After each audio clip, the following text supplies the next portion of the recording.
මත් ආවේ ලිස්ට් එකේ මොකද්ද වෙන මොකද්ද වෙන හරි ඒ අපි සමාන නම් හොඳයි. ඉතාම හොඳයි. අඩුවානේ පාර්ලිමේන්තුව මාව ඒව ජනාධිපති කළා.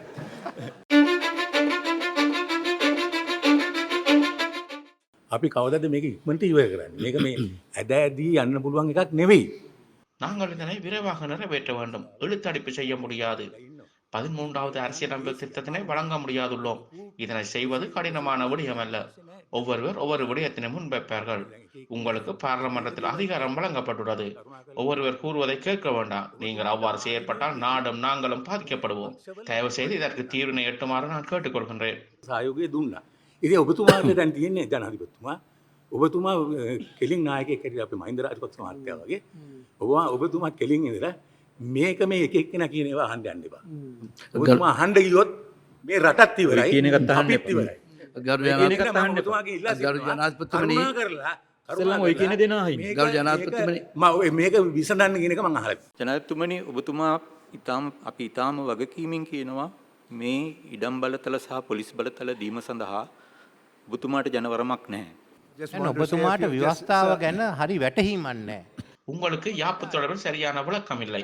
நான் நிறைவேற்று அதிகாரத்தினை கொண்டுள்ளேன். எனக்கு இரு தரப்பினரும் வாக்களித்துள்ளனர். எனது ஆணை தொடர்பில் கதைக்க வேண்டாம். ඔබතුමත් මං වගේ ඔබතුමත් ආවේ ලිස්ට් එකේ.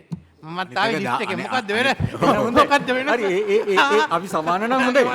ඉතාම හොඳයි. අඩුවානේ පාර්ලිමේන්තුව මාව ඒව ජනාධිපති කළා. 13 වෙනි සංශෝධනය අහෝසි කරන්න நீங்களும் என்ன போல் தேசிய பட்டியலில் வந்துள்ளீர்கள். அவ்வாறாயின் என்ன வித்தியாசம் உள்ளது? என்ன பாராளுமன்றத்தில் ஜனாதிபதியாக தெரிவு செய்தார்கள். 13வது அரசியலமைப்பு திருத்தத்தினை ரத்து செய்யுங்கள் அல்லது நடைமுறைப்படுத்துங்கள். இரண்டில் ஒன்றினை நாங்கள் செய்ய வேண்டும். இதன் ஊடாக நாடு புலவடையாது என்பதை நான் கூறிக்கொள்கின்றேன். நான் சமஷ்டிக்கு எதிராக உள்ளேன். ஆனால் அதிகாரத்தினை பகிர்வதில் பிரச்சனை இல்லை. நாட்டினை பிளவுபடுத்த நான் தயாராகவில்லை. நாங்கள் எவரும் சிங்கள மக்களை காட்டிக் கொடுக்க முடியாது. இன்று நாடு ஒன்றிணைந்துள்ளது. நாங்கள் இந்த பிரச்சனைகளை தீர்ப்போம். වෙලා තියෙන්නේ. ඉතින් අපි මේ ප්‍රශ්න ටික විසඳලා දාමු. එච්චරයි තියෙන්නේ ඉතින්. In 2003, there was about 11,000 acres under military control. About 8,000 acres have been released thus far, and no disputes. The owners of lands were identified and released. The minister was to present a cabinet paper. She says she has presented a cabinet paper. Yeah, that was to include the extents of lands in each district. I don't know whether that was specified in the cabinet. The areas going by the 1985 map. That's a decision. Yeah, that's the decision. So if there are any other changes to the system procedure, we can do that. There's no issue. But it started by using the 1985 maps everywhere, and then looking at those lands. So if there have been any people who have been dislocated before that, that can be taken up and discussed here.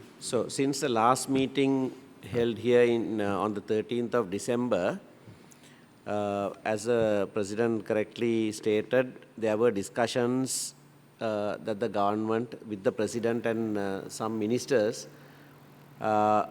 held with Tamil representatives of Parliament.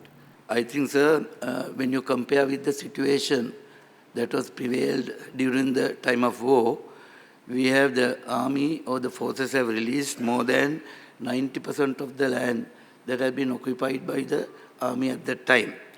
And also, I must tell you, sir, we must reconsider about releasing land in and around the Palali airport, because we can still remember 2 of our aircraft were shot down by missiles just close to the Palali airport.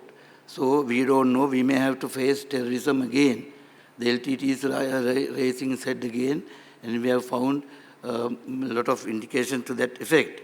And therefore, I must request you to reconsider and then get all the sort of ideas and all the instructions from the security forces and their advice before releasing land in and around the Palali airport.